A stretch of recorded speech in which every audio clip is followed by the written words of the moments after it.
Because since Jacob got that blessing, Esau has hated Jacob and been trying to strip him of everything. And when God got mad at Jacob, when he got mad at us, that was Esau's opportunity. He took advantage of it. But he going to pay for that because he shouldn't have did it. Psalm 37. He always have done it though. 137. I'm sorry. Go ahead. By the river of Babylon, there we sat down. Yea, we wept when we remember Zion. Now this is one of the first captivities after Israel got back in the land. By the rivers of Babylon, there we sat down. Yea, we wept when we remembered Zion. So this is, you know, you heard of where Daniel and them went into slavery, where Daniel and them got new names. You know, they told Daniel, your name ain't Daniel no more. Your name is Belshazzar. They told Hananiah, Azariah, and Mishael, all the Israelites, they gave them new names.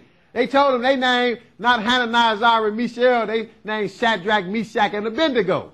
They gave him new names, just like you see Roots. They told Kunta Kinte he had a new name too, didn't he? His name Toby, right? So it's no difference. See, so they crying. He said, by the rivers of Babylon, we sat down, we remember Zion. What do you mean we sat down? Because you a slave now. You done went into slavery. Into Babylon at this time. Go ahead. We hang our harps upon the willows in the midst thereof. See, they had some harps. You know, Israel loved music. So, of course, they had them some harps, but they hanged them on the willows in the midst thereof. Why? For there they that carried us away captive required of us a song. See, that should sound familiar to this day. He said, for there they that carried us away captive required of us a song. Didn't you see Roots where they required fiddler to play the fiddle? That was his name. They required of him a song, didn't he? See, what you gonna find out when all this when this happened to Israel, that's when Edom take advantage of it. That's why the Lord got some judgment for Edom in the end. So he said, look, again, if this didn't matter, we wouldn't be reading out the Bible, would we? He said, for there they that carried us away captive. You know what captive means? You a slave, right? So they took you away as slave, and they said, sing me one of them spiritual songs. Sing me one of them old Negro spirituals. For there they that carried us away captive required of us a song, and they that what? And they that wasted us required us mirth. See, they beating your head and required, now dance. Make me feel good. That's what he's saying here, right? They that wasted us, that means they did us in. They that wasted us required of us mirth. Be happy now. I'm going to bust your head. Be happy and dance for me and sing a little bit. They that wasted us required of us mirth, saying what? Saying, sing us one of the songs of Zion. See, that ain't nothing new. Now we so far from Zion, they just said sing us one of them Negro spirituals, right? That's right. It's the same thing, isn't it? No. But what did the prophet say? Verse 4.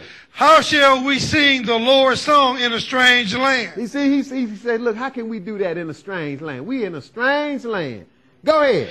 If I forget thee, O Jerusalem, let my right hand forget her cunning.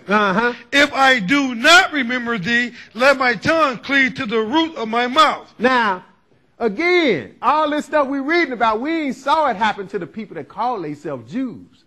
That type of behavior didn't happen to them. But it has happened to somebody, the real Israel. But he said, if I forget thee, Jerusalem, let my right hand forget her cunning. If I do not remember, let my tongue cleave to the roof of my mouth. If I prefer not Jerusalem above my chief joy. Verse 7, though, let's bring Edom into this thing and see what they got to do with it. Remember, O Lord, the children of Edom in the day of Jerusalem. See, now the prophet said, remember the children of Edom, because they put their hand in this mess. How they put their hand in it? When Israel is going into slavery, they always took advantage of it, and that's how they end up taking over Israel. Remember, O Lord, the children of Edom in the day of Jerusalem. What did Edom say? What? Who said, raise it, raise it, even to the foundation thereof. See, when Jerusalem was getting destroyed by the Romans, even by Babylon back here, hey, Edom always was clapping their hands, say, yeah, do it in, tear it all down. Because he hated Jacob. Go ahead. O daughters of Babylon, who are to be destroyed, happy shall he be that rewarded thee as thou hast served us. Happy shall he be that taketh and that dasheth thy little ones against the stone. Well, the Lord got some stiff vengeance for some people, don't he? But see, the Lord going to do that. Go to Psalm 83 now. Back up to Psalm 83. So Israel going into captivity, Edom standing clapping their hands. That's how it's always been.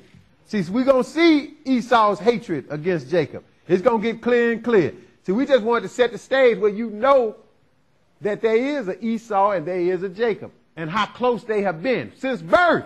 They was twins in the womb at birth, right? Esau was born first red and hairy all over. Then Jacob was born. Obviously, he was dark and he was smooth-skinned. Esau sold his birthright. Jacob got the blessing. But now they went to their separate places. Israel got the promised land. Esau land was right south of theirs. But see, when Israel got in trouble in their land, the Lord was punishing us. Sending Israel into slavery, that's when Esau creeped up into the land. He didn't have far to go. You saw where some of the Israelites converted them to make them quit opening the back door to the Greeks. So they right there. 83 and 1. Go ahead. Keep not thou silent, O God. Hold not thy peace, and be not still, O God. For lo, thy enemies make a tumult, and they that hate thee have lifted up the head. See, the prophet saying, don't keep silence, O God. See, sometimes people, they get tired of you talk about Israel sometimes. We be on the internet talking about Israel. People get mad. Well, see, that really don't matter. No, it do matter. It's in the Bible. See, we're not going to keep silent. And it ain't got nothing to do with hate. Like I said, I don't hate nobody. But I'm going to tell the truth. And if you hate the truth, you're going to feel like I'm hating. If you don't want to hear the truth. See, but the prophet is telling God to keep not silent. Hold not thy peace. Why? For lo, your enemies make a tumult. They that hate thee have lifted up the head. What have they that hate God done? What have they done? Verse 3. They have taken crafty counsel against thy people and consulted against thy hidden one. Oh, this is some crafty counsel been taken against Israel. See, this ain't something that was done just by one or two people. This is crafty counsel by the nations of this world against Israel. How can you have a people? I don't care, even if you don't think Israel is black or whatever. How can you have this people call themselves a negro, don't have a clue where they from? Somebody that had a hand in doing that. How can you have these people who came on some ships from Africa, they don't have a clue of their original homeland? Then you want to talk to me about some black history and you still can't tell me where your homeland is. But how can you have this people that don't have a clue of their original homeland and think that don't mean nothing? No, that means something. Matter of fact, the Lord has allowed it, and he tells you about it in the scripture. Right. Israel is the people who have been cut off from being a real nation. And this has been crafty counsel. This ain't been nothing that just happened. You didn't happen to end up on a slave ship. That ain't been no accident. In other words, many, many nations had to be involved in cutting one nation off from who they are. Right. Many nations had to be involved in that. And that's what he's telling us right here. Crafty counsel been taken. Some backdoor deals been made. That's what he's telling you. Verse 3, read it again. They have taken crafty counsel against thy people and consulted against thy hidden one. Well, we so hidden we don't even know who we are. We are really hidden. But go ahead, verse 4. They have said, come, and let us cut them off from being a nation, that the name of Israel may be no more in remembrance. See, and that's been done. We cut off from being a nation. We waking up now, but go ahead. For they have consulted together with one consent. They are confederate against thee. See, they don't know it's a confederacy, but it's against God ultimately, because God got a plan in the end. For they have consulted together with one consent. All these people done got together. And they are confederate, he said, against thee. Now he's going to name them. Guess who he's going to name first? The tabernacle of Edom. No kidding. The first one. He at the head of the list. What have the tabernacles of Edom conspired to do with other people, not just him by himself? See, why you think you got Jews, so-called Jews over there fighting with the Arabs? Why are both of them fighting like cats and dogs? Obviously, the Arabs know this land don't belong to you. And the so-called Jews know the land don't belong to them. So they both fighting over it, right? But see, they was in it together to get rid of us. See, they done got rid of us. Now they going to fight over it. See, we sitting in slavery everywhere. Don't even know we got a land. We so dumb, we rooting for one or the other. Well, I'm on their side. I'm on their side. But they fighting over your land. That's how dumb we are. See, that's what didn't happen, though. They can't even keep... See, they made deals to take certain parts of the land at first, but now they can't even keep that deal. Because greed always set in. So now, look. He said they consulted together with one consent to cut Israel off from being a nation. Then he named, who the top two he named? Verse 6 start again. The tabernacle of Edom. That's number one. Who else? And the Ishmaelites. And the Ishmaelites. You know who that is? That's the so-called Jew, Edom, and that's the Arabs, the Ishmaelites. They at the head of the list. But it ain't just them. You got other people over there. Because see, all them people that just because they Muslim, that don't mean they Arabs. See, you got the Muslim made a lot of people, even a lot of Hamites, black people, they converted them to Muslim. That's why a lot of brothers think we Muslim. But no, they converted a lot of people to Islam, to their religion. So he gonna name some of the other people that's been converted to Islam, but they not necessarily Arabs. He said the tabernacles of Edom, the Ishmaelites, who else? Of Moab. Of Moab. And the Hagarim. And the Hagarim. He naming people. All these people are in on it together to cut Israel off from being a people. Go ahead. Jebo and Ammon and Amalek, the Philistines with the inhabitants of Tyre. The inhabitants of Tyre. See, some of these, even Hamite nation, Tyre is a black nation.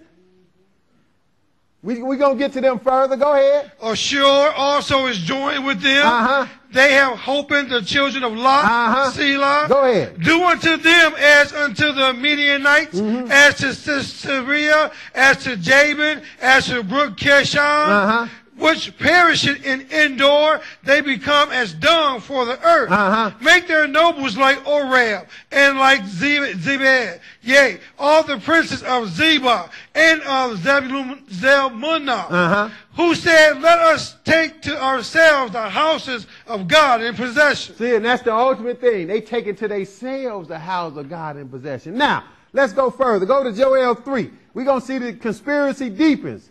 But Esau is always at the head of it. Esau is at the head of it. Matter of fact, the Europeans, sometimes they just don't know what to do with us. You know who they're called? They will call Esau. And he is the one that will handle Israel because he know what he want to do. That's why the title again is Esau's hatred against Jacob. Joel 3:1. Joel 3:1. See, that's how you can identify Israel. Israel is the one that had to go into slavery. They had to be in captivity. But while Israel is in captivity, the so-called Jew, the Edomites, are the ones that took over the land. So Israel can't be in the land right now. Israel can't go back to the land till Jesus come back and take them back miraculously, like he took Israel out of Egypt in the first place. It's going to be miraculous. It's going to be miracles being done. He's going to split the waters again like Moses did. He's going to do all of that. Israel cannot be back home until that happens. You don't see nothing about a war in 48 to bring Israel home. No, you see miraculous gathering bringing Israel home. But now, Joel 3:1, go ahead. For, behold, in those days and in that time, when I shall bring again the captivity of Judah and Jerusalem, I will also gather all nations, and will bring them down into the valley of Jehoshaphat. Now you see he's talking about when he bring Israel back from bondage, which is future. Still haven't happened yet. We're getting close. He said he's going to bring again the captivity of Judah and Jerusalem. See, that's what you always know about Judah or the real Jews of Israel. They in captivity. They in slavery. He got to bring them back home from slavery. Got to gather them because they've been scattered in slavery. That's how you always can identify Israel. But now we really focus on Edom because we want to show you when Israel did go in slavery, that's when Edom stepped in. That's why the Lord is talking about them all over the Bible. Jacob's twin, Esau. He said when he bring again the captivity of Judah and Jerusalem, what are he going to do? What are he going to have to do? Verse 2. I will also gather all nations. And